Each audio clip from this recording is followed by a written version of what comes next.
ஆண்டவரும் இரட்சகருமாயிருக்கிற நமது ஆண்டவர் இயேசு கிறிஸ்துவின் ஈடு இணையற்ற நாமத்தினாலே அருமையான கர்த்தருடைய பிள்ளைகள் யாவருக்கும் எங்களது ஷாலோம் அசம்பிளிஸ் ஆஃப் காட் ஆலயத்தின் சார்பில் அன்பின் நல்வாழ்த்துக்களையும் ஆசீர்வாதங்களை அன்போடு கூட தெரிவித்துக் கொள்கிறேன். கர்த்தர் நம்ம எல்லாரையும் சியோனிலிருந்து இப்போது இருப்பதை காட்டிலும் 1000 மடங்கு அதிகமாய் கர்த்தருடைய ஆசீர்வாதம் உண்டாவதாக. அருமையான கர்த்தருடைய பிள்ளைகளே, இந்த நிகழ்ச்சி மூலமாய் உங்கள் எல்லாரையும் சந்திப்பதில் மிகுந்த மகிழ்ச்சி. தொடர்ந்து அருமையான தேவனுடைய வார்த்தையை கேளுங்கள். ஸ்தோத்திரம். கர்த்தர் நல்லவர். உங்களுக்காக ஜெபிக்க வேண்டும் என்று விரும்பினால் என்னோடு கூட என் தொலைபேசி எண்களை தொடர்பு கொண்டீங்கன்னு சொன்னால் உங்களுக்கு ஆலோசனை கொடுக்கவும் ஜெபிக்கவும் அமேன் ஸ்தோத்திரம் ஊழியக்காரன் அமேன் ஸ்தோத்திரம் ஆயத்தமாக இருக்கிறேன். ஒருவேளை இந்த நிகழ்ச்சியை பார்க்கிற அன்பு தேவனுடைய பிள்ளைகளே, நீங்கள் எந்த ஒரு ஆவிக்குரிய ஆலயத்திற்கும் போகலன்னு சொன்னால் எங்களோடு வந்து கர்த்தரை ஆராதிக்க வரலாம். இந்த தேவனுடைய வார்த்தை முடிந்த உடனே எங்கள் சபையினுடைய ஆராதனை விவரங்கள் வரும். அதை பார்த்து எங்களோடு கூட நீங்கள் ஆராதனையில் பங்கு பெற உங்களை எல்லாரையும் இயேசுவின் நாமத்தில் அன்போடு கூட வாழ்த்தி வரவேற்கிறோம். கர்த்தர் நல்ல வந்த நாளிலும் நம்மோடு தேவனாய் கர்த்தர் நம்மோடு இடைபடுவாராக. ஆமென். சங்கீதம் 102 மகிழ்ச்சியோடு கர்த்தருக்கு ஆராதனை செய்து ஆனந்த சத்தத்தோடு அவர் சந்நிதியினுள் வாருங்கள். ஸ்தோத்திர. மகிழ்ச்சியோடு கூட கர்த்தரை ஆராதனை செய்யுங்கள் என்பதாய் சங்கீதக்காரன் சொல்லுகிறார். தொழுதுகொள் என்கிற தலைப்புல ஸ்தோத்திரம் கர்த்தர் எப்படிலாம் கர்த்தரை தொழுது கொள்ள வேண்டும், கர்த்தரை தொழுது கொள்ளும் போது கர்த்தர் நமக்கு வைத்திருக்கிற நன்மைகள் என்ன என்பதை குறித்து சில காரியங்களை இந்த அருமையான வேளையில் உங்களோடு கூட தெளிவாய் உங்களோடு பேசும்படியாக விருப்பப்படுகிறேன். கர்த்தரை பிள்ளைகளை, ஒருவேளை நீங்கள் ஆவிக்குரிய ஆலயத்திற்கு நீங்கள் போய் கர்த்தரை ஆராதிக்கிற கர்த்தரை பிள்ளைகளாக இருக்கலாம். ஒருவேளை ஆலயத்திற்கே போகாதவர்கள் கூட நீங்கள் இருக்கலாம். ஸ்தோத்திரம். ஆராதனை ஒரு முக்கியமான ஒன்று என்பதை நாம் அறிந்து கொள்ள வேண்டும். எபிரேயர் 10ஆம் அதிகாரம் அதனுடைய 25வது வசனத்தை, சபை கூடி வருதலை சிலர் விட்டு விடுகிறது போல நாமும் விட்டு விடாமல் ஒருவருக்கொரு புத்தி சொல்ல கடவோம். நாளானது சமீபித்து வருகிறது எவ்வளவாய் பார்க்கிறீர்களோ அவ்வளவாய் புத்தி சொல்ல வேண்டும். ஆண்டவர் நல்லவர். ஆராதனை என்பது தேவன் கொடுக்கிற ஆலோசனை. நீ கர்த்தரை ஆராதிக்க சபை கூடி வருதலை விட்டுறக்கூடாதுப்பா, எச்சரிப்பாய் சொல்லுகிறார். ஆண்டவருக்கு மகிமை. நீ விட்டுறக்கூடாது. ஆராதனைய நீ ஆலயத்தில் வந்து தேவனை தொழுது கொள்வத நீ விட்டுறக்கூடாது. நீ கர்த்தரை ஆராதிக்கணும். சிலர் விட்டுதாங்க. ஆண்டவருக்கு மகிமை. ஸ்தோத்திரம். ஏன் நான் கர்த்தரை ஆராதிக்கணும்? அவர் ரொம்ப நல்லவர். அவர் என்னை பாதுகாக்கிறார், என்னை போஷிக்கிறார், என்னை உடுத்துவிக்கிறார், என்னை கண்மணி போல காத்து அழகாய் நடத்துகிறார் இல்லையா? அதனால என் தேவனுக்கு நன்றி கடனா என் தேவனை கண்டிப்பா நான் ஆராதித்து தான் ஆகணும். ஆண்டவர் சொல்லுகிறார். ஸ்தோத்திரம். ஆமென். சபைக்குள் விட்டு விடாதே, எச்சரிப்பு. நீ ஆராதிக்கணும். ஆண்டவர் நல்லவர். ஆராதிக்காட்ட அவன நன்மை இல்லை. ஸ்தோத்திரம். கர்த்தர் நல்லவர். அமேங்க அதகா சொன்னார், மகிழ்ச்சியோடு கர்த்தருக்கு ஆராதனை செய். ஒரு கட்டளை. நீ கர்த்தரை நீ ஆராதித்து ஆகணும். கட்டளை இடுகிறார். ஆராதிக்கணும். முதல் மனிதனாகிய ஆதாமை ஆண்டவர் படைத்து அழகாய் சிருஷ்டித்து எல்லாவற்றையும் அவர் கையில கொடுத்தார் இல்லையா? ஸ்தோத்திரம். மரம், செடி, கொடிகள், பூக்கள், கனிகள், அமை எல்லாவற்றையும், மிருக ஜீவன்கள், அமேன், ஆகாயத்து பறவைகள், அமை எல்லாவற்றையும் மனிதன் கரத்தில் கொடுத்தார். நீ ஆண்டுகொள் என்று சொல்லி அவரை ஆசீர்வதிக்கிறார். படைத்த முதல் மனிதனை அவர் ஆசீர்வதித்தார். ஆனா பகலின் குளிர்ச்சியான வேளையில தேவனோடு பேசுவார். பாருங்க, ஆண்டவர் நல்லவர். அவர் ஆராதனை என்பது தேவனை புகழ்வது, தேவனை உயர்த்துவது, தேவனுக்கு நன்றி செலுவது, தேவனோடு பேசுவது. ஆமென். ஆதாமுக்கும் ஏவாளுக்கும் நிறைய விண்ணப்பங்கள் இல்லை. அது வேணும் இது வேணும் கேட்கறதுக்கு ஒன்றுமே இல்லை. எனவே தேவன் அவங்க ஸ்தோத்திரம் தூச்சிருப்பாங்க, மகிமைப்படுத்திருப்பாங்க, தேவனோடு கூட மனந்திறந்து பேசியிருப்பாங்க. அருமையான பிள்ளைகளே, ஆராதனை விட்டு விடாதிருங்கள். சபை கூடுதல் விட்டுறாதீங்க. ஆமென். பாருங்க, ஆதாம் ஏவாளுக்கு ஆண்டவர் எல்லாவற்றையும் கொடுத்து அந்த தோட்டம் முழுவதையுமே தேவன் கொடுத்தார். கொடுத்து ஒரே ஒரு கட்டளை மாத்திரம் கொடுத்தார். கர்த்தருக்கு மகிமை. நன்மை தீமை அறியத்தக்க விருட்சத்தின் கனியை மாத்திரம் நீ புசிக்கூடாது. ஆமென். அந்த கட்டளைக்கு அவன் மனுஷன் கீழ்ப்படியல. ஆமென். ஸ்தோத்திரம். மற்றவங்க சொல்ல கேட்டு அருமையான பிள்ளைகளே, ஸ்தோத்திரம். ஆமா, இன்றைக்கும் நம்முடைய வாழ்க்கையில் சிலருடைய வாழ்க்கையில நான் பார்க்கிற சில காரியங்கள், மற்றவங்க சொல்றதை கேட்டு ஆராதனை மிஸ் பண்ற ஜனங்கள். நம்ம ஆராதிச்சு என்ன செய்ய? ஆலயத்துக்கு போய் என்னத்தை கண்டோம்? தேவனை தேடி என்னத்தை கண்டோம்? பிள்ளைகளே ஸ்தோத்திரம். இல்லை, நன்மை இருக்குது பிள்ளைகளே. ஆமா, ஆண்டவருக்கு மகிமை. ஆண்டவர் ஒரே ஒரு காரியத்தை சொன்னார், நன்மை தீமை அறியத்தக்க விருட்சத்தின் கனிகிட்ட போகாத, அதை சாப்பிடாத. ஆனா அதைத்தான் மனுஷன் செய்தான். இன்னைக்கும் நம்மை பார்த்தாண்டு சொல்லுகிற வார்த்தை, என்னை தொழுதுகொள். 7 நாள் கர்த்தர் நமக்கு தந்திருக்கிறார். 6 நாளை நமக்காக, நம்முடைய குடும்பத்துக்காக, நம்முடைய படிப்புக்காக, நம்முடைய வேலைக்காக எடுத்துக்கொள்ளுங்கள்.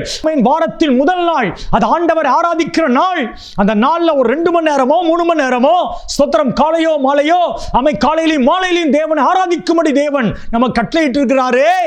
ஆனா இன்னைக்கு மனிதன் அந்த நாளையும் அவனுக்கு சொந்தமா எடுத்துக்கிறான். அந்த நாள் தான் லீவு நாள், அன்னைக்கு தான் நம்ம எங்கேயாவது போகணும், அந்த நாளில் தான் ஸ்தோத்திர குடும்பமா சுற்றுலா போகணும், குடும்பமா வேலை பார்க்கணும். இல்லை, அந்த நாள் ஆண்டவருடைய நாள். கர்த்தருடைய பிள்ளைகளே ஸ்தோத்திரம். நீங்க முக்கியத்துவம் கொடுத்து பாருங்களேன். நீங்க ஆண்டவருக்கு நீங்க முக்கியத்துவம் கொடுத்தா நிச்சயமா வேதம் சொல்லி, என்னை கனம் பண்ணுகிறவர்களை நான் கனம் பண்ணுவேன். ஆண்டவருடைய நாளை நீ கனம் பண்ணுவீங்கன்னா நிச்சயமா தேவன் உங்களை கனம் பண்ணுவார். ஆண்டவர் நல்லவர். ஸ்தோத்திரம். ஒரு நாளும் ஞாயிற்றுக்கிழமை இந்த ஆராத நேரத்தை விட்டுறாதீங்க, மிஸ் பண்ணாதீங்க. அவங்க சொன்னாங்க, இவங்க சொன்னாங்க, அவங்க வீட்டுக்கு போறேன். இல்லை, தேவனை தேடி நீங்க வழக்கமா போய் ஆராதிக்கிற ஆலயத்தில், ஒருவேளை ஆலயத்துக்கு போகலன்னா அவங்க அருகாமையில் இருக்கிற நல்ல ஒரு ஆவிக்குரிய திருச்சபையில் இணைந்து நல்ல மனதார கர்த்தரை ஆராதிங்க. அவர் செய்த நன்மைகளை சொல்லி கர்த்தரை உயர்த்துங்க. பிள்ளைகளை எப்படி கர்த்தரை நாம் ஆராதிக்க வேண்டும்? சங்கீதம் 2:11 சொல்லுகிறது, பயத்துடனே கர்த்தரை சேவியுங்கள். ஏதோ ஏனோதானோன்னு நம்ம கர்த்தரை ஆராதிக்க கூடாது. ஸ்தோத்திரம். பயத்தோடு என் தேவனை நான் ஆராதிக்க, வானத்தையும் பூமியும் படைத்த என் தேவனை ஆராதிக்க போகிறேன் என்கிற அந்த உணர்வோடு நீங்க ஆராதிக்க போகணும். 2 எபிரேயர் 12:28 சொல்லுகிறது, பக்தியோடு ஆராதனை செய்யணுமா? பக்தியோடு கூட. பயபக்தின்னு சொல்றாங்கல்ல, பயம் கலந்த பக்தி. ஆண்டவருக்கு நன்றி. நமக்கு இந்திய தேசத்தில் நமக்கு பக்தியும் பயத்துக்கும் பஞ்சமே இல்லை. ஸ்தோத்திரம். பயத்தோடு தாழ்மையோடு கூட ஆண்டவர் அவரை தொழுது கொள்ள வேண்டும் என்று கட்டளை எடுக்கிறார் இல்லையா? அப்படின்னா அவர் தொழுது கொள்ளணும்னா எவ்வளவு ஆசீர்வாதத்தை வச்சிருக்கிறாரு. யோசுவா 24:14 உண்மையாய் உத்தம இதயத்தோடு கர்த்தர், உண்மையா, போலியா இல்ல. அவங்க கூப்பிட்டாங்க, சர்ச்சுக்கு போலன்னா பாஸ்டர் கேட்பாரு, சர்ச்சுக்கு போல என் மனைவி சத்தம் போடுவா, என் பிள்ளைங்க சத்தம் போடுவாங்க, எங்க அப்பா அம்மா சத்தம் போடுவாங்க என்கிற அந்த இல்லத்தில் உண்மையான என் தேவனை நான் ஆராதிப்பேன் என்கிற உத்தமம், உண்மையோடு நம்ம கர்த்தரை ஆராதிக்கணுமா? சங்கீதம் 102 வாசனம் இல்லையா? மகிழ்ச்சியோடு, துக்கத்தோடு இல்லை, வேற வழி இல்லை. ஞாயிற்றுக்கிழமை போலன்னா கர்த்தர் தண்டனை தருவாரு. துக்கத்தோடு இல்ல, சோர்வோடு இல்ல, மகிழ்ச்சியோடு நீ கர்த்தரை ஆராதிக்க வேண்டுமாம். 1 நாளாகமம் 29:9 சொல்லுகிறது, உற்சாக மனதோடு ஆராதிக்கும் போது சோர்வோடு பலவீனத்தோடு தூங்கி வழிகிற அனுபவத்தோடு இல்ல, உற்சாகமா நல்ல கையில தட்டி நல்ல வாயில திறந்து மனதார கர்த்தரை ஆராதிக்கணும். மகனே மகளே, சபை நடத்துகிற போதருடைய பெரிய பிரச்சனை, ஆலயத்தில் எவ்வளவு வாரம் நடந்தாலும் இன்னைக்கும் சில ஆட்கள் தூங்குற ஆட்கள் சபையில் இருக்க தான் செய்கிறாங்க. ஒரு இரவு வேலைக்கு போயிட்டு வர்றவங்க சிலர் பரவாயில்ல, ஆனாலும் கர்த்தரை உற்சாகத்தோடு நீ ஆராதிக்கணும். முழு பலத்தோடு, முழு இருதயத்தோடு, முழு மனதோடு நீ கர்த்தரை ஆராதிக்கணும். உபாகமம் 10:12 இப்படிதான் சொல்லுது, முழு இருதயத்தோடு, அறகுறை இல்லை. எப்போ ஆராதனை முடியும், எப்போ நம்ம கடைக்கு போகலாம், எப்போ ஏதாவது பொருள் வாங்கிட்டு வீட்டுக்கு வரலாம், மனைவி பிள்ளையோடு நேரத்தை செலவழிக்கலாம், வேற எங்கேயாவது அந்த மனதோடு இல்லை. உன் தேவனை ஆராதிக்க போகிறேன், தேவனுடைய வார்த்தை கேட்க போகிறேன், என் முழு இருதயம், என் முழு பலன், என் உண்மையான மனதோடு கூட என் தேவனை ஆராதிப்பேன். பிலிப்பியர் 3:3 சொல்றாரு, ஆவியோடு கூட, நல்ல ஆவிய நிறைந்த ஆராதனை, ஆவி பரிசுத்த ஆவியில நிறைந்த ஆராதனை. நான் சொன்னல, ஸ்தோத்திரம். எப்படிலாம் ஆராதிக்கணும்? அருமையான பிள்ளைகளே, பயத்தோடு கர்த்தரை ஆராதிக்கணும். ஸ்தோத்திரம். பக்தியோடு கர்த்தரை ஆராதிக்கணும். உண்மை உள்ள மனதோடு ஆராதிக்கணும். முழு இருதயத்தோடு, முழு பலத்தோடு ஆராதிக்கணும். ஆண்டவருக்கு நல்லவர். அது மாத்திரமல்ல, ஆவியில நிறைந்து கர்த்தரை நம்ம ஆராதிக்கணும். நீங்க ஆராதிச்சு பாருங்களேன். ஸ்தோத்திரம். ஆராதனை ஆராதிக்க சொல்ற அவர் தானே.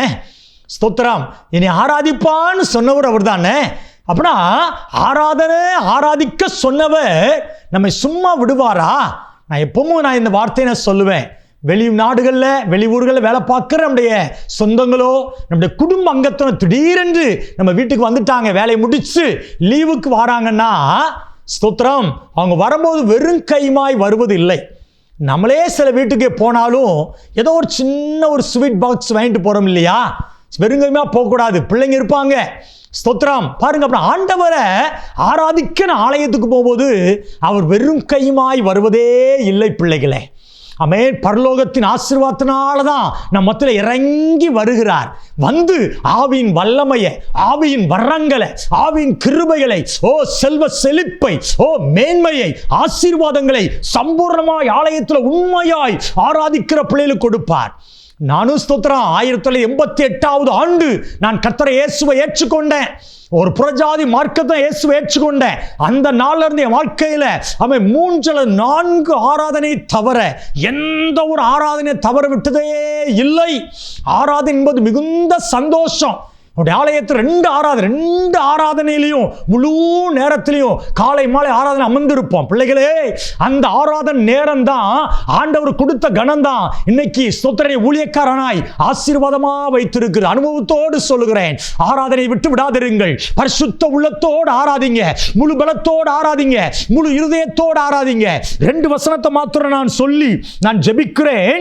நீ கர்த்தரை ஆராதிப்பதனால தேவன் நமக்கு தருகிற ஆசீர்வாதம் என்ற தானியேல் தீர்க்க புஸ்தகத்துல பாருங்க, நாங்கள் ஆராதிக்கிற எங்கள் தேவன் எங்களை தப்புவிக்க வல்லவர்.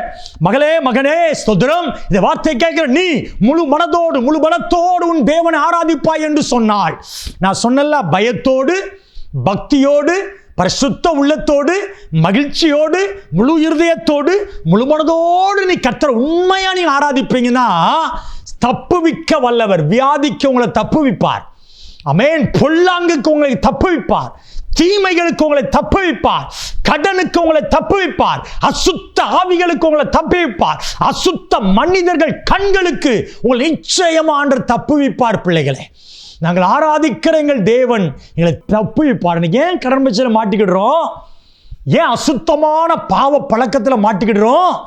ஆண்டவர் கொடுத்த நேரத்தை சில நேரத்தில் நம்ம ஆண்டவர் கொடுக்கறது இல்லை. சபைக்கு ஆராதனைக்கு போங்கன்னு சொல்ற, அது மாத்திரம் இல்லை, உங்க வீடுகளிலும் நீ கர்த்தரை மனதார கர்த்தரை உயர்த்தி ஆராதிக்கணும். பிள்ளைகளே, நீங்க ஒரு தீர்மானம் பண்ணுங்கப்பா, நான் ஆராதனை மிஸ் பண்ண மாட்டேன்ப்பா.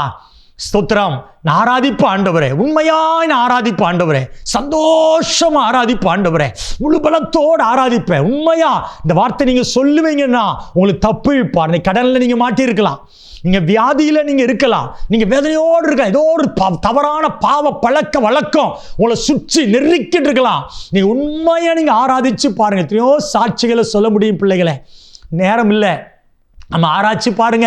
உங்களை நிச்சயமா எல்லாவற்றுக்கும் நாம் ஆராதிக்கிற தேவன் அவர் தப்புவிக்க வல்லவர். பாருங்க, இன்னொரு வார்த்தையை சொல்லி நான் நிறைவு செய்கிறேன். ஏசாயா தீர்க்க தரிசன புஸ்தகம் 58 வசனத்தை பாருங்க. என் பரிசுத்த நாளாகிய ஓய்வு நாளிலே உனக்கு இஷ்டமானதை செய்யாதபடிக்கு உன் காலை விலக்கி உன் வழிகளின்படி நடவாமலும் உன் இஷ்டமானதை செய்யாமலும் உன் சொந்த பேச்சை பேசாமலும் அமையிருந்து கர்த்தருடைய பரிசுத்த நாளை மகிமையுள்ள நாள் என்று சொல்லி அதை மகிமையா என்று சொன்னாய். கர்த்தருடைய நாளை நீ மகிழ்ச்சியான நாள்னு சொல்லுவான்னு சொன்னா கர்த்தரின் மனமகிழ்ச்சியா இருப்பாய். பூமியின் உயர்ந்த இடங்களில் உன்னை ஏறி விவர பண்ணுவார். ஆண்டவர் எவ்வளவு நல்ல தேவன் பாருங்க. பூமியில உயர்ந்த இடங்களில் உன்னை உயர்த்தி கனம் பண்ணுவார். உன் வேலையில, உன் படிப்புல, உன் குடும்பத்துல, உன் தேசத்துல, இருக்கிற இடத்துல, உன் சபையில கர்த்தரை உயர்த்துவார். நீ எப்போதும் மனமகிழ்ச்சியாகவே இருப்பாய். பிள்ளைகளே, இந்த ஆராதனை என்ன செய்ய தெரியுமா? ஸ்தோத்திரம், நம்மை தப்புவிக்குது. ஆராதனை மனம் மகிழ்ச்சியை தருகுது. ஆராதனை தேசத்தில் நீ உயர்த்துவதப்பா. நான் ஆராதிக்க ஒப்பு கொடுக்கிறேன், நானும் என் வீட்டாருமோ என்றால் கர்த்தரே சேவிப்போன்னு சொல்லி அவர் கரத்தில் ஒப்பு கொடுத்து நாம் ஜெபிக்கலாமா? நான் ஜெபிக்கும் போது வியாதியோடு இருப்பீங்கன்னா வியாதிப்பட்ட இடத்துல கையை வச்சுக்கோங்க. தேவையோடு இருப்பீங்கன்னா உங்க தேவையை கர்த்தர் அற்புதமா சந்திக்கட்டும். சர்வ வல்லமையுள்ள அன்பின் ஆண்டவரே, மகிழ்ச்சியோடு ஆராதனை செய்யுங்கப்பா. எப்படிலாம் நாங்கள் ஆராதிக்கணும், ஆராதிச்சா என்ன கிடைக்கும் என்பதை சில காரியத்தை ஆண்டவரே கற்றுக்கொள்ள கிருபை தந்தீங்க. பிள்ளைகள் ஒவ்வொருவரும் கர்த்தரை ஆராதிக்கிற ஆராதனைக்கு வீடுகளிலும் ஆலயத்திலும் போய் ஆராதிக்கிற ஆராதனை முக்கியத்துவம் கொடுக்கட்டும். வியாதிப்பட்ட இடத்துல கையை வச்சிருக்காங்கப்பா, கால்லையோ தலையிலையோ தலை பாரமோ கால் வலியோ வேதனையோ ஹார்ட் ப்ராப்ளமோ என்ன பிரச்சனையா இருந்தாலும் இயேசுவின் நாமத்தில் எல்லா வியாதிகள் இயேசுவின் நாமத்தில் நீங்கட்டும். தேவைகள் கடன் நெருக்கங்கள் மாறட்டும். என்னென்ன தேவையோடு கரங்களை உயர்த்தி இருந்தாலும் எல்லா தேவையும் சந்திங்கப்பா. இதை பார்க்கிற ஆண்டவரே சொன்ன அடிமையும் பார்க்கிற ஒவ்வொரு கர்த்தர் பிள்ளைகளும் ஆராதனையினால வருகிற நன்மைகளை அளவில்லாமல் பெற்றுக்கொள்ள கிருபைதாங்க. உங்கள் சமாதானத்து நேரத்தை ஆசீர்வதித்ததற்காக நன்றி. பார்த்த எல்லாரையும் ஊழியக்காரர் ஆசீர்வதித்து ஜெபிக்கிறேன் எங்கள் நல்ல பிதாவே. ஆமென், ஆமென்.